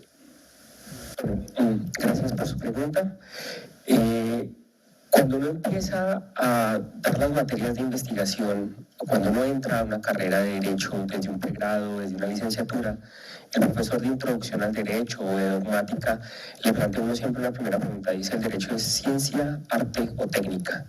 Y en esa discusión, profesor Cáceres, yo creo que nos ilustró, podemos encontrar cualquier cantidad de libros que discutamos. Bien, usted lo planteaba ayer y era su negativa frente a lo que planteaba Kelsen sobre si el derecho es una ciencia o no.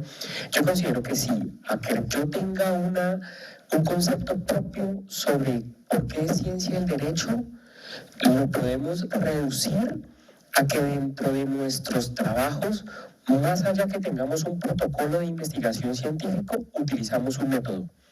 Y esa puede ser una discusión básica dentro de lo que el profesor Nares planteaba, dentro de las metodologías y la discusión de Escuela de Frankfurt, de Feyerabend, de Popper, y era plantear si nosotros teníamos un método único o no dentro de la ciencia social. La ciencia social y las investigaciones en ciencia social son tan variables desde sus métodos básicos, en los que hoy podemos hacer una investigación de corte cualitativo, cualificar algo, y mañana hacemos la misma pregunta a las mismas personas y la respuesta va a ser distinta. Sin embargo, si nosotros metodológicamente presentamos que nuestra investigación se dio dentro de un ambiente lúgubre, frío, con lluvia, con nieve, el estudiante respondió esto. Si la pregunta la hago en un día soleado, iniciando primavera, quienes tienen estaciones, o en un día fresco de 23 grados, después de almorzar, todo el mundo tranquilo, contento, la respuesta es otra. Asimismo, yo creo que decir que tenemos un método único, no.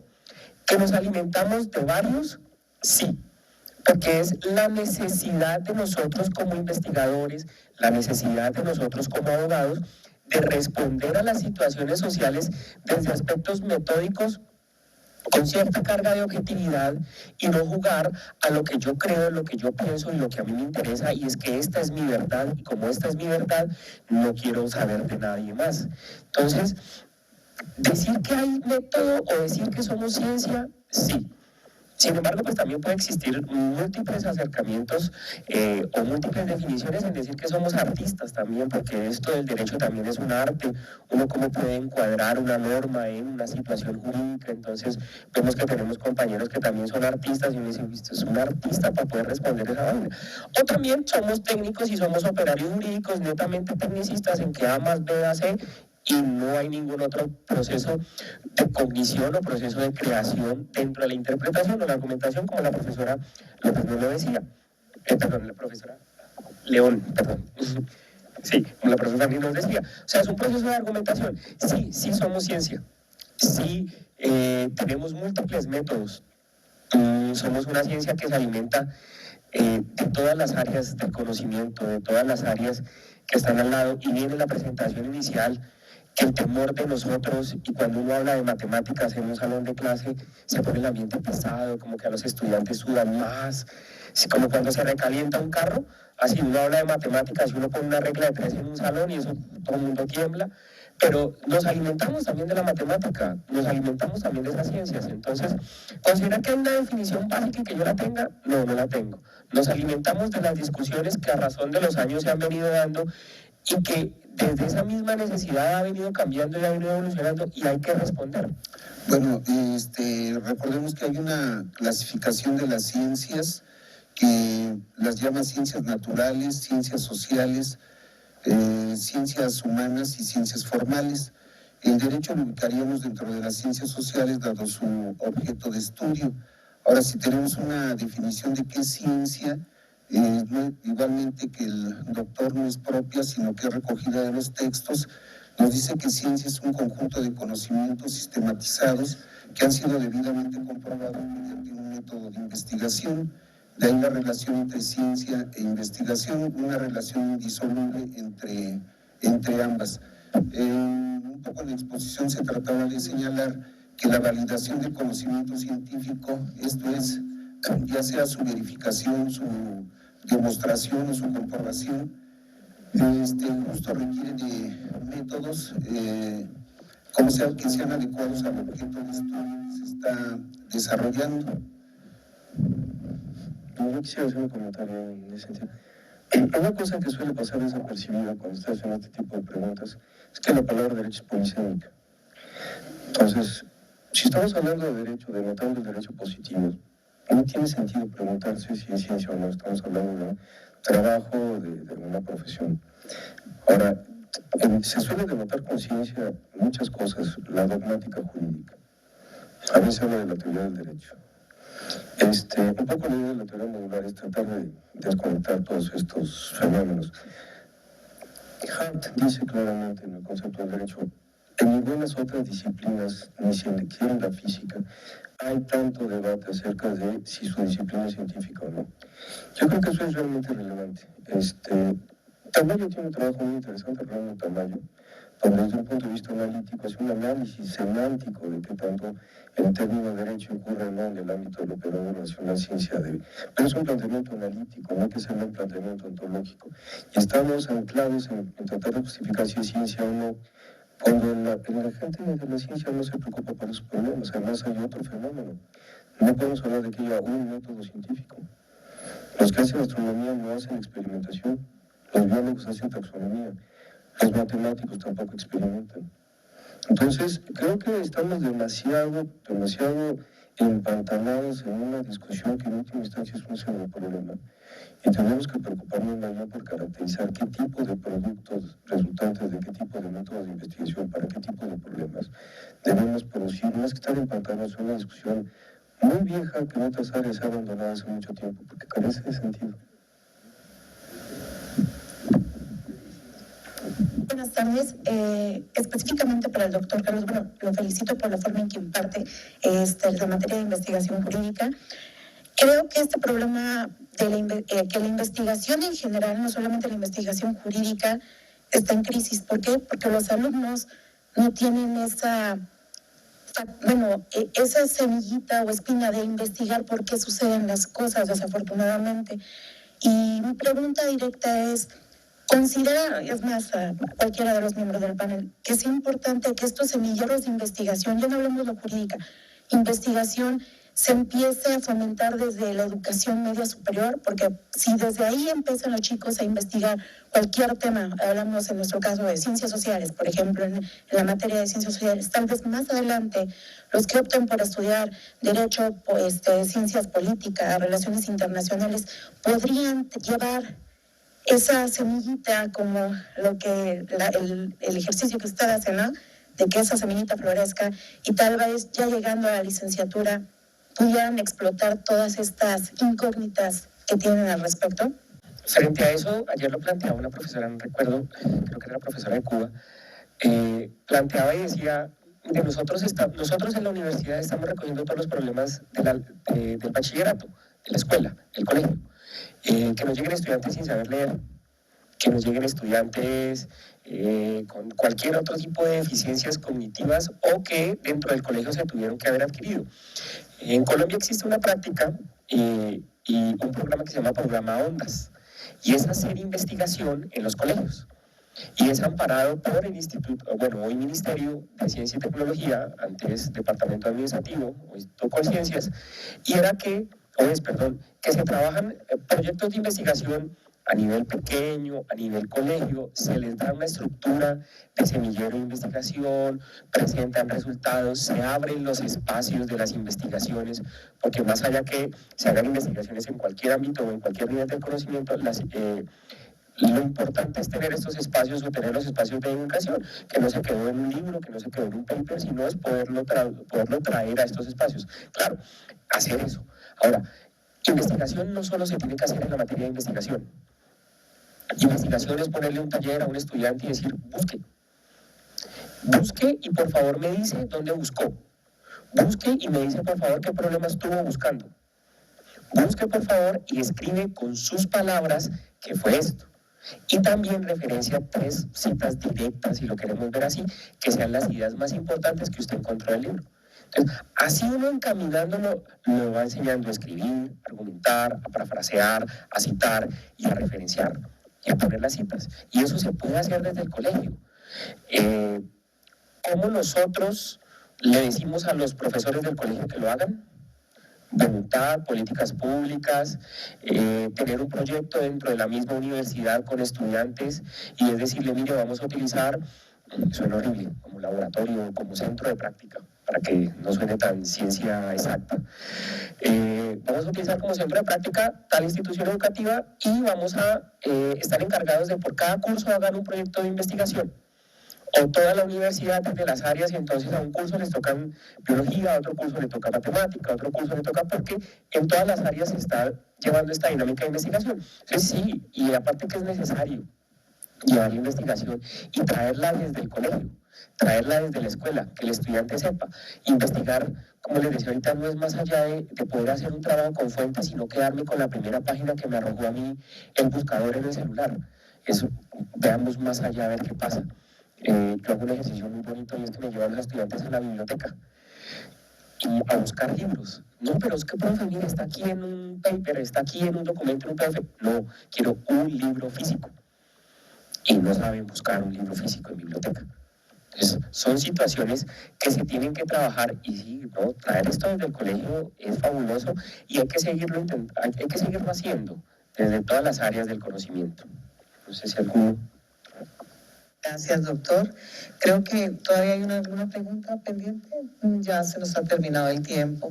Pero lo importante es, pues, a través de los organizadores, contactar los correos y mantener la discusión y el diálogo.